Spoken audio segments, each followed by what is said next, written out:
What's up, guys? It's me, Jeremy, and today we're going to be doing a quick Season 4 Masteries guide for everyone. So what I'm going to do in this guide is not tell you what Masteries to take, but rather give you the tools to make the decisions for yourself. So we'll be going over every single Mastery, and some of them are kind of terrible, while others are really interesting and I like them a lot. So let's get started. So we're going to start with the offense tree. We have this first Mastery, Feast. Every time you kill a unit, restore 2 health and 1 mana. I think this Mastery is pretty solid. If you can find an extra point to put in here, it can be pretty good, but sometimes I was lacking points to put in here. And we have Fury next. So Fury is actually an extremely terrible Mastery, and you should pretty much never take Fury. And let me show you why. So the reason why is because attack speed, bonus attack speed, scales off of your level 1 attack speed, right? So if we get our calculator out right here, we can do some little bit of calculations. So we see that about most champions have about a 0.66 base attack speed at level 1. So all bonus attack speed they will get scale off this 0.66. And so for an example, we could say 40%, like Phantom Dancer, will give them 0.26 attack speed. But this Mastery here, if you put 4 points into it, you only get 4 attack speed. So that results in this much attack speed. So if we could add that to 0.66, you can see that ends up being pretty much nothing. It's 0.02 attack speed for 4 Mastery points, which is actually pretty much insignificant. So this Mastery, just like last season, is pretty much terrible. Sorcery did get a little bit of a buff. Now it gives 1.25% CDR instead of just 1%, so that's pretty good. And then we have Butcher here, which is the same thing as last time, except now it's just 1 point. And it's a pretty solid Mastery as well. Usually I end up taking 4 points into Sorcery on the first tree, or either 2 points and then 1 point to Feast and 1 point to Butcher, depending on if I want this Mastery. And then we have this really interesting one, Double-Edged Sword. So what this does is make it so that you deal additional damage, but you also receive additional damage. So on melee, I think this is a really solid one because you're going to deal 2% more damage and then only receive 1% more damage. But on range, it's even of 1.5%. This is kind of an interesting Mastery. You can take it if you want. And then because since these trees, we only see 3, you can either choose to put the point into here or the extra point into Sorcery or Feast or Butcher. So we're going to have this one, AD per level, and of course AP per level. And then here we have this one, Spell Weaving. I think it's pretty interesting. Damaging an enemy champion with an auto attack increases your spell damage by 1%, stacking up to 3 times. So 3% spell damage it's a little bit, so it's not necessarily terrible, and it's only 1 Mastery point, so this could be viable in some situations. And then of course we have Flat AD and Flat AP. These 2 Masteries, and as well as the level 1s, are ridiculously overpowered, and you should take them pretty much in any situation where you are using those offensive trees. And of course we have Executioner next. So this scales up to increases damage dealt to champions below 50% health by 5% once you get those 3 points into there. And that's pretty significant because there's going to be a lot of times where you're fighting someone that's below 50% health. And 5% increased damage is enough to make it worth 3 Mastery points. So I definitely take this pretty much always. And then we have Blade Weaving, which is the opposite of Spell Weaving, which pretty much is just the other way around. Your spells will increase your basic attack damage. So these 2 you kind of just want to take on someone maybe like Ezreal or something like that, where you're doing a lot of spell damage as well as auto attacking too. And then we have, of course, percent attack damage and percent ability power. And then we have this Dangerous Game, which I actually think is kind of a completely useless Mastery, and I would never take this. The reason being is because you have to get the kill for it to work. If you get an assist, this Mastery does absolutely nothing, and you can't rely on getting the kills. And even that 5% of health and mana, although it can be significant in some situations, isn't really enough for this to be worth the Mastery point in my opinion. And we do, so we can take just 3 into one of these 2 here, and then you put your last point to Sorcery, or perhaps Feast if you didn't get it already. And then we have Devastating Strikes, extremely solid. It combined armor and magic penetration. That's really solid change. So that kind of thing makes it so this is Mastery is pretty much mandatory if you make it this far down in the tree. And then, so this is the one that you would take on both. And then, of course, we have the 2 Frenzy for the AD champions, where your critical hits increase your attack speed by a significant percent. And this is the new replacement for Spell Sword, where your basic attacks also deal bonus magic damage. And then at the end we have Havoc, which is really good now considering that it's only 1 point for 3% increased damage overall, which is definitely very significant for a Mastery. And so that's the offensive tree, so let's get into the defensive tree. So we have block here. This has been moved down to the start, which is really good because these were actually some of the best defensive masteries at Season 3. So block is definitely something you pick up. Recovery is pretty solid too. 1 health per 5. You get 2 points in that, 2 health per 5. That's pretty solid for just for masteries. And enchanted armor, this has been combined to 2 points instead of 3. And this is definitely a very solid pickup on champions that can scale well with this. For example, Thresh, Leona, where your abilities scale with this bonus armor and magic resistance. Because keep in mind, it is bonus armor and magic resistance, not your regular armor and magic resistance. So this kind of thing does scale with Thresh's passive, Leona's W, things like that. If your champion doesn't have an ability that scales with it, then it's not really that good.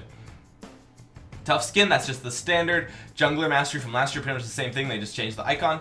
And then we have Unyielding, which is pretty much how it was last year, except now melees get 1 more reduced damage. That results in a 4 reduced damage from champions, or 3 if you're a ranged champion. So pretty solid, it's pretty significant, and the difference does add up. So now we have Veteran Scars. This has been combined into 3 points instead of just 1, but it will give you 36 health instead of 30. But since it does take 3 points now, it is a little bit weaker, but it's still a pretty solid pickup considering there isn't that much on this tree, and you're not going to be taking both Tough Skin and Block at the same time.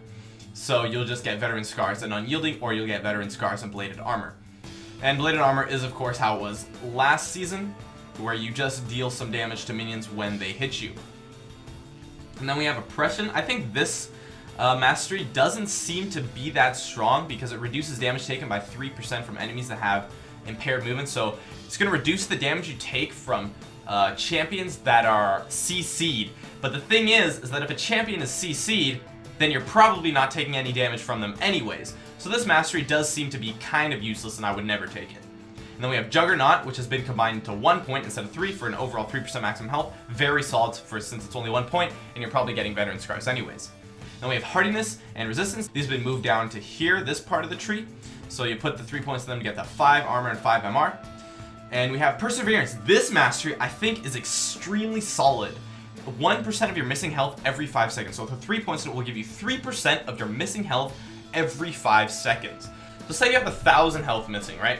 So that 1,000 times 0.03, 3%, that's going to give you 30 HP regen for 5 seconds if you have just 1,000 health missing. And since you're going to the defensive tree, it's likely that you're a champion that's fairly tanky, and that means you'll be likely getting around 3,000 health or so once you get your first or second item, and it's very likely that you'll be in a situation with 1,000 health missing, even if you're just normally in lane. So this is a pretty solid mastery, and I would definitely pick this up if you're on a champion that's going to build health. And then we have Swiftness here, reduce the effectiveness of slows by 10%. It's pretty solid, but 10% isn't that significant. So, I mean, you can take this up if you want to, but it's not mandatory like some of the other masteries. And then we have Reinforced Armor here, reduces damage taken by critical strikes by 10%. Also not really mandatory, but it is pretty solid. 10% isn't necessarily significant, but it still makes a difference, so it can be worth a mastery point if you want to take it. And then we have Evasive here, reduces damage taken by 4% from AoE magic damage. I don't think that's really significant as well, so I pretty much just put the 3 points into Perseverance, and then I'll take one of these depending on what the matchup is for this tier in the tree. Then we have Second Wind here, increases sources of all incoming healing by 10% when below 25% health. I don't think this is a very good mastery at all because healing is not something that's exactly reliable, and 10% healing isn't exactly significant as well. With the exception of Soraka, most champions don't heal for significant amounts. What they do instead is heal often. Like Sona has a very short cooldown on her heal, things like that. And I guess you could take this if you have a healer on your team, but there are going to be some situations where you're not having any healers on your team. So this isn't really very useful at all. So we have this Tenacious Mastery. I think this is a pretty interesting change. Once you get the 4 points into it, it's going to give you 4 armor and 2 magic resistance for each nearby enemy champion, which will give you up to 20 armor and 10 magic resistance if you are next to 5 nearby enemy champions, which is actually extremely significant. 20 armor and 10 magic resistance just for masteries, that's a lot.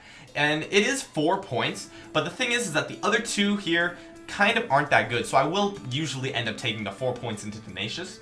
And then we have Runic Shield here. Start the game with a 50 health shield. This shield regenerates each time you respawn.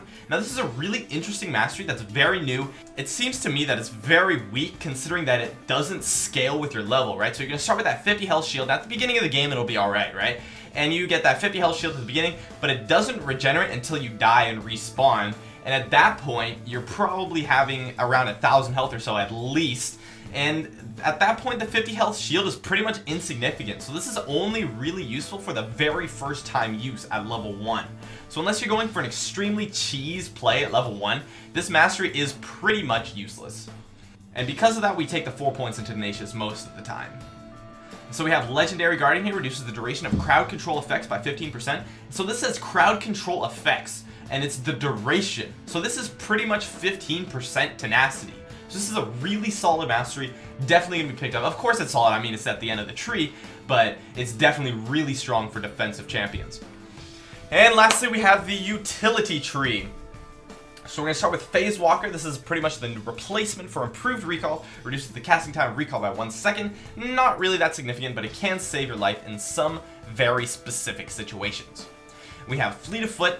This is a very solid mastery. If you get the 3 points into it, it's going to give you 1.5% movement speed. Movement speed is pretty much the strongest stat in the game, and because of that, it's pretty hard to get on items. So being able to get 1.5% movement speed just from your masteries from the first tree, I think this might be something that you end up taking on pretty much every single champion.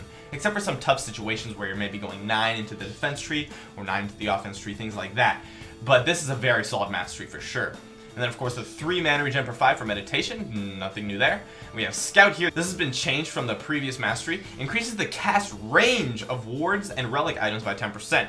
Now, this doesn't seem to be that good since it only does increase the range, but it can help you for face checking. So if you do have an extra point, this can be an optional mastery. And so we have Conjure, and summoned units and traps have 10% increased durations. This isn't really that good considering it only works on wards. It's only really used on like Nidalee traps and things like that, and those already have a pretty significant duration themselves, so this 10% increased duration kind of does nothing. So I find this to be a pretty useless mastery. Then we have Summoner's Insight, no difference from how it was last season. Strength of Spirit, gain health regeneration equal to 10% of your mana regeneration. For 1 point, I think this is a pretty solid mastery. Considering if you get the Meditation Mastery, because it is necessary, if you build 1 mana regen item, this is pretty much worth it, considering that'll bump you up to probably around 20 mana regen or so, which will give you 2 health regen for just 1 mastery point. So this is a pretty solid mastery and pretty cost efficient, assuming that you're going to build 1 mana regen item. And then we have Alchemist, increases the duration of your potions and elixirs by 10%. So that is going to improve health potions and things like that, but 10% isn't very significant. But what we do get this for is for the next one, the Culinary Master. Your health potions are upgraded into biscuits that restore 20 health and 10 mana instantly upon consumption, which makes potions a lot stronger. But we don't usually have the points to afford this, so this is definitely an optional mastery. But Culinary Master is pretty solid, but it's not always necessarily worth those 2 points. And then we have Runic Affinity, and this will give you 1.5 gold per 10 with the 3 points. Just a little bit of a nerf from last season, which is, I think, definitely needed. And then we have, of course, Greed, increase the duration of Shrine Relic quests and neutral monster buffs by 20%, no different from last season. And then Vampirism, 1% life and Spell Vamp. So this is pretty early in the tree, and if you're not on a support champion, like you're on an 80 carry or an 80 mid, and you're taking utility masteries, this Vampirism can be pretty solid, but definitely if you're playing support, it's not really necessary, of course. And we have Wealth here. One gold each time an ally kills a nearby lane minion. This is a mini Philosopher's Pebble, and it's a very, very solid mastery. So if you're going this far down the tree, definitely get that Runic Affinity and Wealth, assuming that you're a support player. Of course, if you're a mid laner, you're not really going to take Wealth. And you have Bandit, 40 starting gold for just 1 point. That's definitely worth it. Makes your starting items a lot better. And it used to be 2 points last season, so this mastery did get a little bit of a buff, which is pretty good. And we have Expanded Mind, 2% increased maximum mana. This one is the change from last season where it was, a flat increased mana, where it's now percent mana. So if you're building mana items, and let's say on a champion like Anivia where you get that Rod of Ages, or especially Rise, this is a very solid mastery. So this is a champion specific mastery, but it still can be solid in some situations. And then we have Inspiration, 5 experience every 10 seconds while near a higher leveled allied champion. I find this mastery to actually be kind of useless, considering if you're support, that's the only really situation where this is going to be viable, and supports usually stay about the same level of their AD carry anyways, except for once the game hits the midpoint, and at that point the experience from this is pretty much insignificant, so it doesn't matter at all.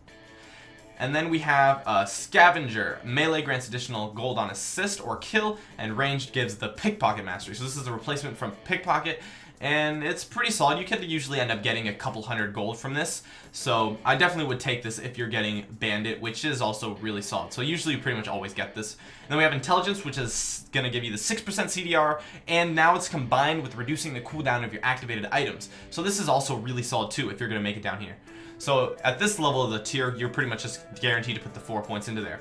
And then lastly, we have Wanderer, 5% movement speed outside of combat. 5% is very significant and very solid. Even though it's only out of combat, it's enough percent of movement speed to make it so that this mastery is definitely really solid, and you're pretty much going to take it anyways, since it is the last point in the tree, and you're always going to want to take that last point if you're going down the middle anyways. So there you have it. That's going to be the Season 4 mastery. So I don't really want to show you guys example of trees since they aren't really set in stone yet. There's still a little bit of confusion on some masteries, but definitely that should give you guys the tools to decide for yourself and what you think are the best masteries for Season 4 and create a page for yourself. So that is it for my Season 4 Masteries guide. My name is Jeremy. As always, thanks for watching. I'd love if you guys could follow my stream at twitch.tv/Jeremy_gamingcurios, and I'd love if you could support me with a like. And as always, thanks for watching, and I'll see you guys next time.